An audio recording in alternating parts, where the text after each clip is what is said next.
Bonjour et bienvenue dans ce flash d'information. Hier vendredi, la Côte d'Ivoire a enregistré des nouveaux cas d'infection à Covid-19, 24 au total, portant à 218 le nombre total de cas confirmés dans le pays. On note 19 patients guéris. Ces chiffres ont été communiqués par le directeur général de la Santé, professeur Mamadou Samba. On l'écoute. Le ministère de la Santé et de l'Hygiène publique a enregistré ce vendredi 3 avril 2020 24 nouveaux cas d'infection à Covid-19 sur 226 échantillons prélevés, portant ainsi à 218 le nombre total de cas confirmés. Nous notons ce jour 218 cas confirmés, 19 guéris et un décès. La répartition de ces 24 cas se fait comme suit. 22 cas à Abidjan, dont la moitié à Marcory. 2 nouveaux cas à l'intérieur, notamment à Bouaké et à Soubré. Abidjan demeure l'épicentre de l'épidémie à Covid-19 avec plus de 90% des cas. C'est pourquoi le ministère de la Santé et de l'Hygiène publique attire l'attention de la population sur l'importance du respect des décisions mises en place par le président de la République, en particulier celles relatives à l'autoconfinement et à l'interdiction des déplacements non autorisés entre Abidjan et l'intérieur du pays. Ces décisions ont pour but de limiter la propagation du virus. Par ailleurs, le ministère de la Santé tient à remercier très sincèrement le corps préfectoral et les forces de défense et de sécurité pour leur implication dans la lutte contre cette pandémie. Il faut rappeler que le Covid-19 est une maladie grave, mortelle et très contagieuse. Seules les mesures barrières demeurent efficaces pour limiter les contaminations.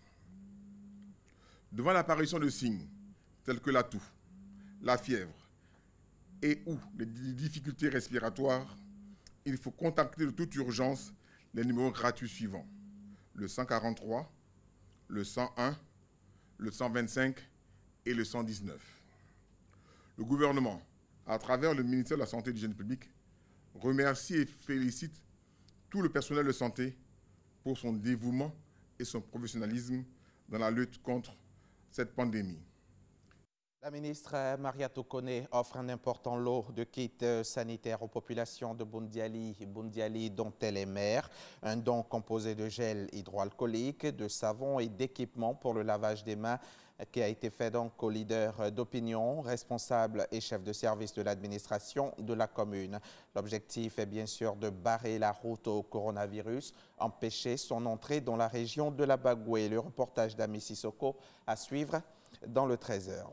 À Bouaké également, on lutte contre la pandémie à Covid-19. L'organisation Agir pour la Côte d'Ivoire en a fait son affaire. Elle a décidé de mettre l'accent sur les gestes barrières qui constituent les seules mesures de prévention contre la maladie. Les membres de l'organisation sillonnent chaque jour marchés et centres commerciaux de la ville pour sensibiliser les commerçants et les opérateurs économiques. Le témoignage de Soro Corona de la station régionale RTI Bouaké, témoignage donc à suivre également dans le 13h. Dans un rapport publié hier vendredi, l'agence humanitaire onusienne PAM s'inquiète du risque de pénurie alimentaire créé par la pandémie de coronavirus et qui menace des centaines de millions de personnes dans le monde, majoritairement en Afrique.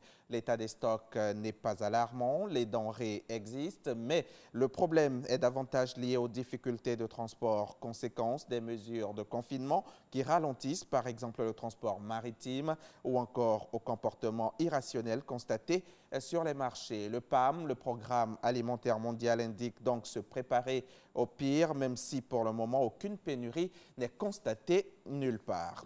Ce vendredi 3 avril, hier donc vendredi 3 avril, Donald Trump a appelé les Américains à se couvrir le visage à l'extérieur, une mesure non obligatoire, a toutefois précisé le président qui dit que lui-même ne le fera pas.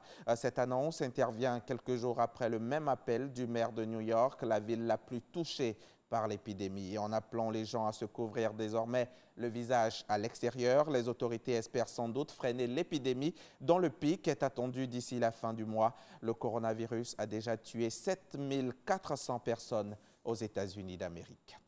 En Chine, les autorités estiment que la situation de l'épidémie de coronavirus est sous contrôle et l'heure est désormais au deuil national après plus de 2 mois de combat contre une maladie qui a fait officiellement 81 639 cas de contamination et 3 326 morts. À l'occasion de la fête des morts en Chine aujourd'hui, le régime communiste a organisé un hommage aux martyrs de l'épidémie. Le docteur Li Wenliang, par exemple, ce deuil national intervient le jour de la fête des morts en Chine qui voit traditionnellement les Chinois visiter les tombes de leurs ancêtres. Mais à cause de la crise sanitaire, les autorités ont décidé de limiter cette tradition.